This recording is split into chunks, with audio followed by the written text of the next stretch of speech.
Medical Amir заманбап жабдуулар менен жабдылган медициналык борбор. Биздин борбордон сизге керектүү дарыгерлердин баарын таба аласыздар. Ар кандай ооруларга карата анализ тапшырып, дарылансаңыз болот. Бизде үй бүлөлүк дарыгер, хирург, гинеколог, проктолог, травматолог, невролог, стоматолог, педиатр, терапевт, пластикалык хирург, флеболог, уролог, дерматолог, аллерголог, лор, ошондой эле клиникада геморрой, сүннөткө отургузуу, паховая грыжа жана пластикалык операциялар жасалат. Бала күтүп жаткан энелерди көзөмөлгө алабыз. Бүт ооруларга жана кош бойлуулук боюнча УЗИ өтө аласыздар. Биздин дарек метро Мариино, Новочеркасский бульвар 51. Метродон болгону 2 минуталык жол. Байланыш телефондору +7 905 752 42 84. +7 967 108 40 84. Ооруга асыл мекендеш. Желекти өзгөртүүгө кайсыл депутат макул деп кемиси каршы чыкты. 28 ноябрдагы жогорку кеңештин жыйынында мамлекеттик тууну өзгөртүү боюнча мыйзам долбоору биринчи окууда жактырылды. Анда каттоодон өткөн 80 депутаттын 66сы колдоду. 8 эл өкүлү каршы добуш берсе, 6 добуш берген жок. Каршы добуш бергендер Сейит Атамбаев, Тазабек Икрамов, Эмиль Токтошев, Кубанычбек Самаков, Дастан Бекешев, Нилюфар Алимжанова, Арсланбек Малиев, Максат Сарбагышев. Булак Супер-Кежи. Тоңдогу жарылуу менен коштолгон кырсык. Кырсыктын болжолдуу себеби айтылды. Тоңдогу оор жүк ташуучу унаанын жол кырсыгына кабылышы боюнча транспорт министрлиги билдирүү жасады. Болжолдуу маалыматтарга караганда транспорттун токтотуучу системасы иштен чыгып, айдоочу жолдогу парапеттерди сүзүп өрттөнүп кеткен. Жеринде аймактык Караган номер 955 жол тейлөө ишканасынын жолчулары, өзгөчө кырдаалдар министрлиги, жол инспекторлору ыкчам аракеттерди көрүп, тилсиз жол өчүрүлдү. Алдын ала маалыматка караганда оор жүк ташуучу унаанын айдоочусу каза болду. Учурда жолду тазалоо иштери жүрөдө. Жакынкы мүнөттөрдө каттам жанданат деп билдиришти министрликтен. Кече 28 ноябрь күнү кечинде Тоңдо оор жүк ташуучу унаа жол кырсыгына кабылып, фейерверктер атылган. Кырсыктан бир адам каза болгонун өзгөчө кырдаалдар министрлигинен билдиришкен. Булак Супер-Кежи. Собянин Москваны көздөй учуп келаткан дрон атып түшүрүлгөнүн билдирди. Орусиянын абадан коргонуу түзмөктөрү баш каланы көздөй учкан дронду Подольск аймагында атып түшүргөнүн Москванын мэри Сергей Собянин 29 ноябрда билдирди. Муну Орусиянын коргоо министрлиги да тастыктап, учкурсуз учакты Украина аскерлери учурганын маалымдады. Киев буга комментарий берген жок. Баштапкы кабарларга ылайык боюнча дрон сыныгы түшкөн жерге зыян тийген жок.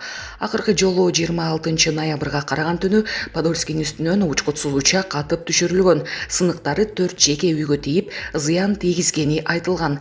Коргоо министрлиги ал түнү Москва, Тула, Калуга, Смоленск жана Брянск облустарына учкутсуз учактар менен чабуул жасалганын билдирген. Ал эми Украина армиясы акыркы суткада орус тарап Киевдин аскердик позицияларына жана калктуу конуштарга 14 ракеталык чабуул жасап, 80 абадан сокку урганын маалымдады. Башкы штаб орус аскерлери Украинанын түндүгүндө, чыгышында жана түштүгүндө 100дөн ашуун калктуу конуштарды артиллериядан аткалаганын белгиледи. Расмий кабарда өткөн суткада 87 согуштук кагылышы болгону, Харков, Донецк, Херсон облустары чабуулга кабылганы айтылат. Орусия Украинага 2022 жылдын 24 февралында басып киргенден бери айыгышкан салгылашуу уланууда. Булак Азаттык. Президент Садыр Жапаров Бириккен Араб Эмираттарына иш сапар менен барат. Мамлекет башчы Садыр Жапаров 30 ноябрдан 2 декабрга чейин Бириккен Араб Эмираттарына Дубай шаарында өтө турган Бонун климаттын өзгөрүшү жөнүндө Алкактык конвенциясынын тараптарынын 28 конференциясынын жогорку деңгээлдеги сегментине катышуу үчүн иш сапар менен барат. Бул тууралуу бүгүн 29 ноябрда президенттин администрациясынын тышкы саясат бөлүмүнүн башчысы Муратбек Азымбакиев билдирди.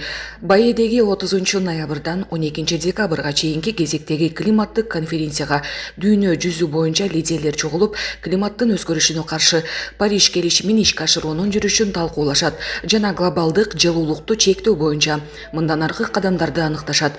1 декабрда Садыр Жапаровдун буунун климаттык өзгөрүшү жөнүндө Алкактык конвенциясынын тараптарынын 28 конференциясынын пленардык отурумунда сөз сүйлөйт. 2 декабрда Баи менен энергетика жана инвестиция жаатында бир катар биргелешкен документтерге кол коюу пландалууда. Иш сапар Баинин улуттук күнүн майрамдоого мамлекет башчысы катышып, ошону менен аяктайт деп белгиледи Муратбек Азымбакиев. Булак Супер Кежи. Экономика жана коммерция министрлигинин расмий сайтындагы атайын эсептегичинен Кыргызстандын ИДПсы 1 триллион 21 миллиард сомдон ашканын көрүүгө болот. Эсептегичтеги сандар дагы да өсүп жатат. Буга чейин 22 ноябрда аталган министрлик ноябрь айынын аягында өлкөнүн ИДПсы биринчи жолу 1 триллион сомго жетүүсү күтүлүүдө деп билдирген. Булак Супер Кежи. Путин Россияга сырттан кандай кийлигишүү болбосун реакция жасалат. Сырттан кандай кийлигишүүлөр чагымчылык болбосун өзүнө жараша реакция жасалып, ал Россияга каршы агрессия катары каралат. Бул тууралуу Владимир Путин билдирди. Президент бүгүн дүйнөлүк Орус элдик соборунун пленардык сессиясында видеоконференция форматында сүйлөдү. Россия лидеринин билдирүүсүнөн негизги учурлар. Санкциялык саясат ара жолдо калды. РФ көз карандысыз ишкерликти колдоону өркүндөтөт.